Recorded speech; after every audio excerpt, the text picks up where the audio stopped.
Even before COVID-19 brought such drastic changes in our lives in 2020, the task of balancing parenting and working was already a difficult one. What made it more difficult? Hello, everyone. My name is Gail Reyes Galang, and as a professor of psychology and a mom of four, I am very eager to share with you my thoughts on positive parenting, a celebration of a healthier and happier working parent. The challenges of working parents are never ending, and sometimes we think that we are all alone. So maybe we can start by sharing our common stories or common challenges. First, on moms. Moms are co breadwinners of the family. We are also co teachers, meaning we supervise and assist our kids in their online classes. It's hard to get through work without interruption, right? Now, for both parents, are these lines familiar to you? On financials, I'm shocked when my bills arrive.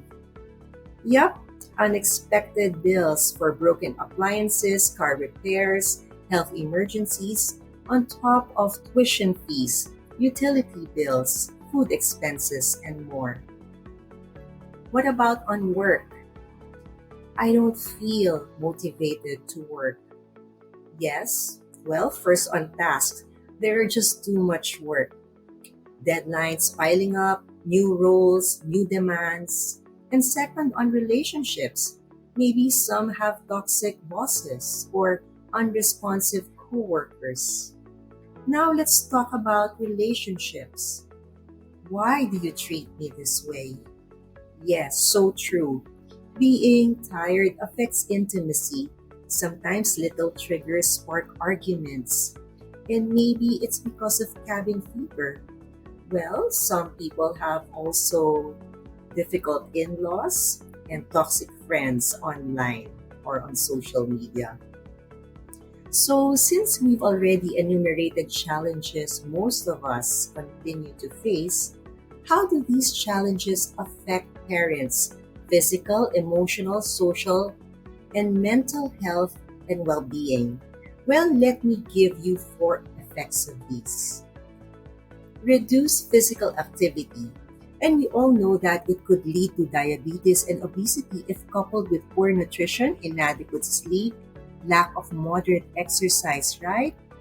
There's also social isolation, and this is especially true for single parents and those who aren't able to get enough social support in taking care of other members in the family, like elderly parents who may be staying home with us even as you work and care for the kids. There is increased anxiety each time we listen to the news. We are bombarded with information from social media that highlight uncertainties regarding the future, and we're always anxious about the pandemic. We ask ourselves, will it ever end? As parents, we overthink about our interrupted work projects, the reduction of family income, and how we can support the growing needs of our kids. We understand that. Now, zooming in on our kids, I'm sure you can relate to this. Moms don't sleep, they worry with their eyes closed. Parents worry a lot about children not getting enough physical activity. They're not outdoors, they're not doing their sports programs. We also worry about our kids not learning enough in school. We live in a society where you have to pass so many exams. There's an entrance test for preschool, elementary, high school, college. There's an entrance exam for law school, for med school. You have the licensure exam, and so much more. We worry about our kids' mental health, being isolated from all their friends, and missing out on milestones that are important for the formation of their identity. That's why you can't multitask on parenting because our kids are crying out for quality time. So put aside the to-do list when you are at home. Resist the temptation to work when you are on parent mode. And let's drop the electronics that keep us away from our kids. Remember that you can still be the best mom or dad even if you are busy, but you must be intentional about this. You might ask, do you see things getting better for moms and dads post pandemic? Well, the modern workplace requires companies to meet the new demands of employees or the new expectations of employees because we now know that there are 1,000 ways of working. It will be a challenge if going back online to on-site work, is not in sync with the opening of face-to-face classes for our kids. Because of this, moms may be forced to cut their work hours to manage work and take care of young children. So companies may need to create alternative work arrangements or revitalize your employees' daycare centers when parents work on site. Maybe agree that 40 hours of work spread throughout the week is acceptable. That's 8 hours of work ideally per day, Mondays to Fridays. Maybe you can work it out with your supervisors that you compress work to 10 hours a day and work 4 days instead of 5. Or you may choose to work 10 hours every day, and the extra hours you put in each day are banked so that you use it as multi-purpose leaves. All these you have to agree with your supervisor, of course, and be ready to show evidence of work.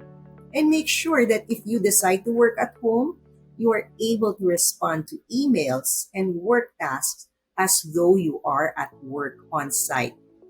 So explore the idea of having a 4-day work week. Hyflex meetings where some of you are on site and the others are online. You may want to concentrate meetings only on certain days like meeting Mondays. Or agree as a team that whatever work arrangements you have, to be sure you are all on site on specific days like Wednesday on site work day, or wow. If your type of work does not require you to be on site, then work flex place mode.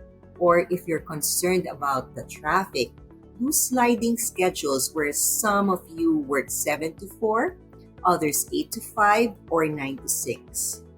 Check out which modalities increase work satisfaction and productivity. So, dear parents, since working on site cannot be avoided, it is important to prepare yourself mentally or to psych yourselves for it. Get into the right frame of mind. Get advice from friends who are already working on site and ask them how they're able to do it. Better yet, you might want to ask yourselves these questions. Would I like to work part-time or full-time? What kind of career growth am I seeking? What are my financial goals? What are my passions, skills, training? Is there an opportunity to be my own boss? Am I able to do freelance work?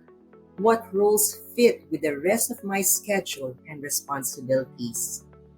And finally, don't undermine the value of self-care because it is a prerequisite for productivity and purpose. The benefits include reduced anxiety and stress, mental clarity for all the tasks ahead, stronger relationships with your working team and people at home, and self-love that will keep you and your family healthy and happy as we enter another new normal. I hope this was helpful, and I thank you for sharing this space with me. Let's be in touch. Goodbye for now.